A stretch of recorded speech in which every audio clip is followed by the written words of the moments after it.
우리가 보통 이력서나 자기소개서 같은 거 쓸 때 느끼는 그 묘한 쾌감, 방송 들으시는 분들도 다들 한 번쯤 느껴보셨을 겁니다. 아, 빈칸을 하나하나 채워나가는 그 재미 말씀이시죠? 네네, 맞아요. 빈칸에다가 자격증 하나, 아니면 새로운 직함 하나, 학위 하나 막 이렇게 적어 넣을 때마다 뭔가 내 존재의 가치가 눈에 보이는 숫자로 차곡차곡 더해지는 기분이 들잖아요. 그렇죠. 약간 A 더하기 B 더하기 C 이런 식으로요. 재산의 학벌을 더하고 거기에 번듯한 직장까지 더하면서 내 인생이라는 거대한 괄호 안에 부피를 최대한 키우는 데 평생을 바치는, 어찌 보면 그런 구조 속에 우리가 살고 있죠. 맞아요. 그 괄호가 빵빵해질수록 내 인생의 최종 점수도 엄청 높아질 거라고 굳게 믿으면서요. 네, 아주 자연스러운 본능이죠. 그런데 만약에 우리가 평생을 바쳐서 꽉 채워놓은 그 거대한 괄호 바깥에 아주 치명적인 수학 기호 하나가 딱 도사리고 있다면 어떨까요? 수학 기호요? 네, 안에서 수백억을 더하고 수천을 곱하고 난리를 쳐도 그 기호 하나가 툭 떨어지는 순간 괄호 안의 모든 값이 완전히 뒤집혀버리는 아주 섬뜩한 기호 말입니다. 벌써부터 뭔가 서늘한데요. 오늘 우리가 딥다이브에서 파헤쳐볼 자료가 바로 이 통찰을 담고 있습니다. 오늘 가져온 텍스트는 양재드림의 교회에서 진행된 한 주일 예배 설교 녹취록인데요. 이 안을 들여다보면 철학이나 역사 그리고 심리학을 막 넘나들면서 현대인의 결핍을 해부하는 아주 날카로운 시선이 꽉 차 있거든요. 오히려 강연자가 인간의 본질적인 불안, 그리고 우리가 좇는 성공의 허상을 어떤 방식으로 해체하고 있는지 그 흥미로운 철학적 과정을 따라가면서 우리 삶에 비춰보는 데 초점을 맞출 겁니다. 맞습니다. 자, 그럼 본격적으로 이 텍스트를 한번 파헤쳐보죠. 강연 시작부터가 솔직히 꽤 도발적이에요. 다짜고짜 돈 싫어하는 사람 있으면 당장 일어나서 나가셔도 좋습니다. 이렇게 치고 들어오거든요. 시작부터 청중의 허를 찌르는 거죠. 사실 돈 싫어하는 사람이 어디 있겠습니까? 그니까요. 저부터도 당장 안 나갈 거거든요. 저도 마찬가지입니다. 여기서 강연자가 신경림 시인의 가난한 사랑 노래라는 시를 인용하는 대목이 아주 흥미로운데요. 강연자는 가난이라는 걸 단순히 통장 잔고가 영원에 가깝다 이런 수치적인 의미로 보지 않습니다. 그럼 어떤 의미로 정의하나요? 삶의 필수적인 요소들을 강제로 포기당하는 상태로 정의하는 거죠. 아, 포기당하는 상태? 네. 가난 앞에서는 외로움, 두려움, 심지어 사랑이라는 감정까지도 사치스러운 게 되어서 억지로 억눌러야만 하는 아주 폭력적인 상태라는 걸 짚어냅니다. 와, 감정마저 포기해야 한다는 게 진짜 무서운 말이네요. 그리고 그 포기의 극단적인 형태를 설명하려고 강연자가 유학 시절에 겪은 파독 광부들 이야기를 꺼내잖아요. 맞습니다. 1960년대, 70년대 독일로 가셨던 우리 광부분들 이야기죠. 네, 그분들이 일하던 곳이 수백 미터 지하로 엘리베이터를 타고 한참을 내려가야 하는 거대한 지하도시였다고 해요. 근데 그 어두운 터널을 끝없이 걷고 또 걷다 보면 어느 순간 철도도 끊기고 심지어 천장이 무너지는 걸 막아주는 최소한의 안전기동조차 없는 진짜 맨 끝자락에 도달하게 된다는 거예요. 그곳을 부르는 이름이 바로? 네, 막장입니다. 막장. 진짜 상상만 해도 숨이 막히네요. 석탄가루 때문에 시야도 안 보이고 좁고 뜨거운 굴절이잖아요. 곡괭이를 한 번 내리칠 때마다 갱도가 무너져 내릴 수 있는, 말 그대로 삶과 죽음의 경계가 교차하는 고도의 긴장 상태인 거죠. 맞아요. 사실 요새 우리가 일상에서 이번 달 카드값 막장이다. 혹은 내 인생 완전 막장이야 하면서 이 단어를 약간 인터넷 밈처럼 가볍게 막 쓰잖아요. 그렇죠. 엄청 흔하게 쓰는 말이죠. 근데 막상 그 단어의 진정 기원을 이렇게 딱 들여다보니까 누군가가 매일 생존을 걸고 사투를 벌이던 그 끔찍한 공간의 이름을 우리가 너무 무감각하게 휘두르고 있었구나. 약간 등골이 서늘해지더라고요. 충분히 그렇게 느끼실 수 있죠. 우리가 타인의 극한 고통을 일상 언어로 소비해버린 거니까요. 네. 근데 여기서 더 기가 막힌 건 이분들이 도대체 왜 자발적으로 그 무시무시한 막장에 제 발로 걸어들어 갔느냐는 겁니다. 강연자가 아주 뼈 때리는 말을 하죠. 지상의 현실이 막장보다 더 막장이었기 때문이라고요. 와, 그 부분이 정말 매력적인 지점입니다. 강연자는 이 극한의 가난을 결코 낭만적인 고난으로 미화하지 않아요. 절대 낭만적일 수가 없죠. 생존인데. 맞습니다. 벼랑 끝에 몰린 사람에게 가난은 그냥 화가 나고 서글픈 폭력일 뿐이거든요. 그렇기 때문에 성경에 나오는 아주 유명한 구절인 심령이 가난한 자는 복이 있다. 이 말이 사실은 굉장히 도발적이고 사람을 불편하게 만드는 모순이라는 걸 강연자 스스로 꼬집어냅니다. 그럴 수밖에 없는 게 당장 연탄가스 마셔가면서 죽기 살기로 일하는 광부분들한테 가난이 복입니다 이러면 불난데 부채질하는 거잖아요. 당연하죠. 반대로 평생 뼈 빠지게 노력해서 자수성가한 부자 입장에서는 아니 그럼 내가 평생 고생해서 이룬 이 성취는 다 저주받은 거냐? 이렇게 억울할 수밖에 없고요. 양쪽 모두를 기분 나쁘게 할 수 있는 도발적인 말입니다. 그래서 강연자가 여기서 가난의 의미를 확 뒤집어 버리더라고요. 아까 우리가 이야기했던 인생의 수학 공식을 가져오면서요. 네, 여기서 신학자 칼 바르트의 개념을 빌려오죠. 물리적 가난을 넘어서 인간의 실존적인, 그러니까 존재론적 가난을 수학 공식으로 풀어냅니다. 다시 그 이력서 괄호 이야기로 돌아가 보면요. 내 학벌, 내 집, 직장, 자식 이걸 다 괄호 안에만 열심히 더해놨는데 칼 바르트가 이 거대한 괄호 맨 앞에 -4를 딱 붙여버린다는 거잖아요. 맞습니다. 언젠가 인생의 괄호가 닫히는 날, 그러니까 죽음이나 끝이 찾아오는 날이 오면 괄호 안에서 100억을 만들었든 1000을 곱했든 그 모든 성취가 결국 마이너스로 수렴해버린다는 아주 냉혹한 통찰이죠. 괄호 안에 숫자가 아무리 커도 앞에 마이너스가 있으면 그냥 마이너스가 돼버리니까요. 자료에 나오는 한경진 목사님 일화가 이 마이너스의 폭력성을 너무 잔인할 정도로 잘 보여주더라고요. 아, 그 영어 기억 상실이라 말씀이시군요. 네네. 평생을 영어로 논문 쓰고 성경 읽으시던 진짜 영어가 본인의 정체성이자 가장 큰 자부심이었던 분인데 노년의 어느 날 갑자기 머릿속에서 누군가 책장을 찢어버린 것처럼 영어를 통째로 잊어버리셨다는 거예요. 정말 충격적이죠. 40년, 50년을 피땀 흘려 쌓아올린 괄호 안의 거대한 성취가 하루아침에 그냥 증발해버린 거니까요. 와, 진짜 허무할 것 같죠. 인간의 유한성을 보여주는 아주 극단적이고 뼈아픈 사례입니다. 이것을 더 큰 철학적 맥락과 연결해보면 철학자 마틴 하이데거의 이야기로 넘어가게 됩니다.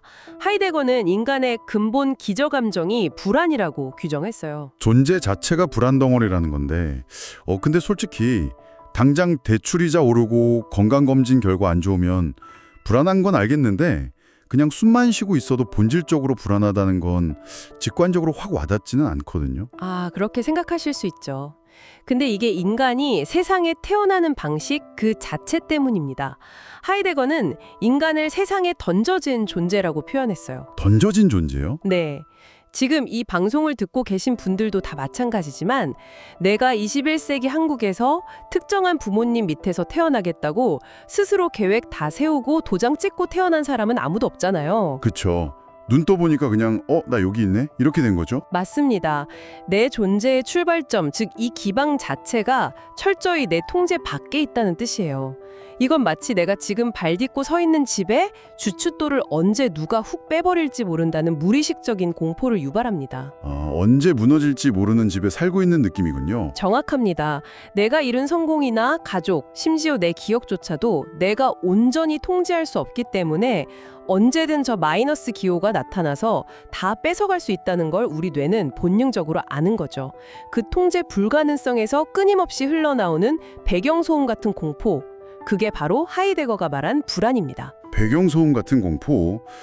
그러면 우리는 도대체 어떻게 매일 아침 멀쩡하게 일어나서 출근하고 친구들이랑 막 웃으면서 살고 있는 거죠?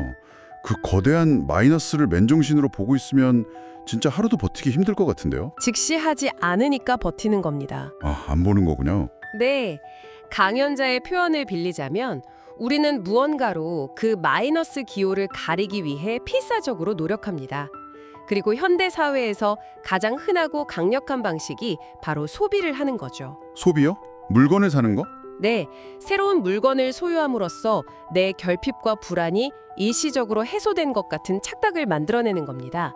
일종의 위약 효과, 플라시보인 셈이죠. 그래서 강연자가 그 소비의 유통기한을 엄청 꼬집었구나. 왜 새 차 딱 뽑아서 그 가죽 냄새 맡으면서 막 심장 쿵쾅거리지만 그 행복감이 하루 가고 길어야 한 달을 못 간다고 하잖아요. 그렇죠. 1년 내내 차 탈 때마다 우와 하면서 좋아하면 그건 병원 가야 한다고 농담도 던지고요. 맞아요. 그 뼈 있는 농담. 근데 잠깐만요. 이 부분은 조금 짚고 넘어가고 싶은 게 우리의 모든 소비를 실존적 불안을 덮으려는 위약이라고 쳐버리기엔 약간 억울한 면도 있지 않나요? 어떤 부분에서요? 예를 들어서 제가 타던 차가 너무 낡아서 막 고속도로에서 시동이 꺼져요. 그래서 생명의 위협을 느끼고 진짜 어쩔 수 없이 새 차를 샀다고 해보죠. 이건 실존적 공허함 때문이 아니라 그냥 출퇴근이라는 현실적인 문제를 해결한 거잖아요. 아주 예리한 지적이십니다. 그쵸? 어디까지가 삶의 문제 해결이고 어디서부터가 그 위약인지 경계가 좀 모호한 것 같아서요. 그 둘은 목적하는 바가 완전히 다릅니다. 방금 말씀하신 것처럼 차가 고장나서 바꾸는 건 이동수단이라는 순수한 기능을 산 거예요. 하지만 내가 어떤 사람인지 증명하기 위해서 혹은 남들보다 뒤처져 보인다는 막연한 불안감 때문에 무리해서 비싼 브랜드의 차를 산다면 그건 기능이 아니라 내 존재의 가치를 돈으로 사려는 시도죠.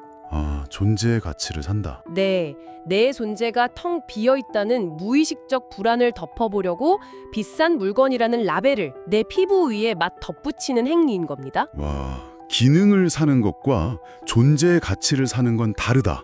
이거 확 와닿네요. 듣고 보니까 이게 마치 밀물대 해변에서 모래성을 쌓는 거랑 비슷한 것 같아요. 모래성이요? 네, 저 멀리서 파도, 그러니까 그 실전적 마이너스가 막 밀려오고 있다는 걸 무의식적으로 아니까 불안하잖아요. 그래서 그걸 잊어보려고 옆 사람보다 더 예쁜 모래삽을 막 돈 주고 사고 더 화려하고 거대하게 모래성을 쌓는 행위에만 막 광적으로 집착하는 약간 그런 느낌. 정확한 비유입니다. 파도를 막을 수 없다는 본질은 철저히 외면한 채 당장 손에 쥔 모래삽 브랜드에만 집착하는 셈이죠. 근데 여기서 위약의 가장 무서운 특성이 나타납니다. 무서운 특성이요? 부작용 같은 건가요? 바로 내성이 생긴다는 겁니다. 처음엔 작은 물건이나 성취로도 안심이 되지만 내성이 생기고 나면 더 강한 자극, 더 큰 돈, 더 높은 권력을 끊임없이 수혈해야만 불안을 잠재울 수 있어요. 그러다가 어느 순간 이 세상 어떤 것으로도 내 깊은 공허함을 채울 수 없구나 이걸 깨닫게 되면 엄청난 절망에 빠져서 와르르 무너지게 되는 거죠. 괄호 안에 숫자를 무한대로 키워봤자 마이너스 보호 앞에서는 그냥 무용지물이라는 걸 철저히 깨닫는 순간이 오겠네요. 맞습니다. 그래서 강연자는 바로 이 지점, 나는 본질적으로 아무것도 아닙니다. 내 힘으로는 이 공허를 채울 수 없습니다. 이렇게 두 손 두 발 다 들고 항복한 텅 빈 상태를 심령이 가난한 자의 진짜 의미로 봅니다. 위약에 대한 의존을 끊어내고 진짜 본질을 갈망하게 된 상태 말이죠. 그래서 그 역사적인 일화가 등장하는 거군요. 강연자가 2017년에 종교개혁 500주년 맞아서 독일 비텐베르그를 방문했을 때 이야기요. 네, 마틴 루터가 종교개혁의 불씨를 지핀 발상지죠. 거기서 강연자가 아주 독특한 조각상을 하나 발견하잖아요. 아니 세상에 그 조각상 이름이 위대한 것이에요. 이게 말이 되나요? 거지가 어떻게 위대합니까? 그 모순적인 이름 뒤에는 마틴 루터가 임종 직전에 남긴 마지막 메모가 있습니다. 부패한 중세 거대 권력과 싸우고 수백만 명을 이끌며 세상을 뒤흔들었던 그 거인이 죽기 직전에 쓴 글귀가 이거였어요. 우리는 모두 거지다. 이것이 진리다. 와, 세상에 그 거대한 역사의 소용돌이를 만들어낸 사람의 진짜 정체성이 스스로를 향한 거지였다는 거잖아요. 맞습니다. 저는 강연자가 이 지점을 파고드는 게 너무 날카로웠어요. 종교개혁이 막 정치적 엘리트주의나 권력 다툼에서 시작된 게 아니라 나는 너무 가난하니까 순수하게 진실을 보고 싶다. 본질을 원한다. 이런 굶주리고 처절한 마음에서 비롯됐다는 거잖아요. 스스로를 텅 빈 고갈 상태, 즉 거지라고 인정했기 때문에 면죄부 같은 기존의 낡은 위약에 속지 않고 진짜를 갈망할 수 있었던 겁니다. 이를 체면조차 없는 거지이기 때문에 가능했던 변화죠. 여기서 강연자는 이 거대한 역사적 맥락을 한국의 한 대형교회 일화로 확 끌고 오면서 우리가 흔히 가지는 편견에 허를 찔러버립니다. 맞아요. 서울 강남 한복판에 있는 소망교회에서 겪은 일화죠. 보통 강남의 대형교회 하면 딱 떠오르는 뻔한 이미지가 있잖아요. 엄청 부유하고 막 사회적 지위도 높고. 다 가진 사람들이죠, 사실. 네, 강연자 본인조차도 저렇게 괄호 안이 터질 듯이 꽉 찬 사람들이 신 앞에서 과연 무언가를 간절하게 구걸할 수 있을까? 이런 선입견이 있었다고 아주 솔직하게 고백하더라고요. 그런데 그 견고한 편견이 한 어머니의 이야기로 완전히 무너져 내리는 대목이 나옵니다. 그 치매에 걸려서 실종되셨던 어머니 이야기요.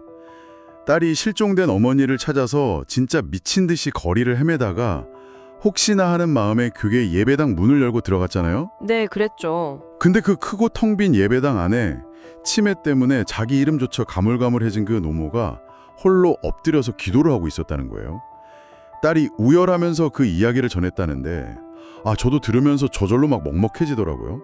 겉보기에는 완벽한 조건, 부족함 없이 모든 걸 꽉 채운 것처럼 보이는 사람이나 조직일지라도 그 화려한 껍데기를 한꺼풀만 딱 벗겨내면 그 심연에는 돈이나 명예로는 절대 채울 수 없는 지독한 실존적 결핍이 웅크리고 있다는 걸 너무나 강력하게 보여주는 일화입니다. 맞아요. 개인이든 조직이든 나는 부자라서 이제 아쉬울 게 없어. 이 정도는 내 과롭게 훌륭해.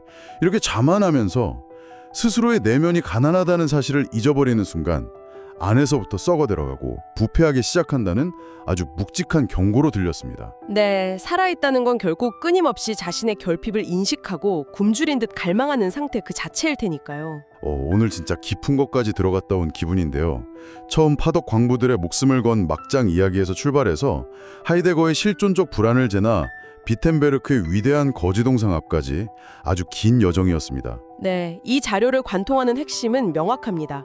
인간이 느끼는 그 지독한 공허함은 우리가 능력이 모자라서도 아니고 잔고가 부족해서도 아닙니다. 그냥 인간이라는 존재 자체가 본래 결핍을 안고 태어나는 밑빠진 독이기 때문이죠. 밑빠진 독이요? 네, 그 독에 자꾸 소비나 타인의 인정 같은 가짜 약을 보우면서 스스로를 속일 게 아니라 내 독은 원래 밑이 빠져 있다. 이렇게 철저하게 인정하는 거지의 마음만이 우리를 혐오로부터 지켜주는 유일한 방패라는 겁니다. 방송 들으시는 여러분, 오늘 이 이야기들을 쭉 나누다 보니까 당장 내일 아침에 눈을 떴을 때 제 일상을 바라보는 해상도가 완전히 달라질 것 같다는 생각이 듭니다. 어떤 점이 가장 크게 와닿으셨나요? 내 인생의 공식이 결국 통제할 수 없는 마이너스로 끝난다. 이 서늘한 진실을 있는 그대로 받아들이고 나면요. 우리가 그동안 일시적인 위약을 사려고 막 쫓기듯이 써버렸던 그 시간과 돈의 의미가 과연 어떻게 바뀔까? 이런 의문이 들더라고요. 아주 중요한 질문이네요. 어쩌면 이력서의 빈 괄호를 쉼없이 채워 넣어야만 가치 있는 인생이라는 우리 사회의 거대한 강박증에서 빠져나올 수 있는 진짜 비상구가 바로 거기 있는 게 아닐까요? 나의 철저한 유한함과 결핍을 있는 그대로 껴안는 텅 빈 마음. 강연자 표현대로라면 그 거지 같은 마음 말입니다. 네, 모든 걸 내려놓은 마음이죠. 그 마음을 온전히 장착하는 순간 남들과 끊임없이 비교하게 만드는 타인의 시선이나 찰나에 불과한 헛된 성취욕에 막 멱살 잡혀 끌려다닐 이유가 없어지잖아요. 언젠가 밀려올 파도를 두려워하면서 모래성을 1cm라도 더 높게 쌓겠다고 발버둥 치지 않아도 된다는 건 정말 상상 그 이상의 거대한 자유가 아닐까 싶습니다. 맞습니다. 진정한 해방감이죠. 여러분, 오늘 여러분의 인생 괄호 안에는 지금 무엇이 들어있나요? 그리고 그 괄호 바깥에서 조용히 기다리고 있는 마이너스를 지금 어떤 마음으로 마주하고 계신가요? 오늘 다룬 이 철학적이고 실존적인 질문을 바쁜 일상 한가운데서 꼭 한 번쯤 스스로에게 던져보시길 바랍니다. 언제나 배움을 향해 깨어있는 여러분의 딥다이브 여정을 응원하면서 오늘 시간 여기서 마무리하겠습니다. 네, 함께 해주셔서 감사합니다. 다음에도 또 다른 놀라운 통찰을 꽉꽉 채워서 돌아오겠습니다. 감사합니다.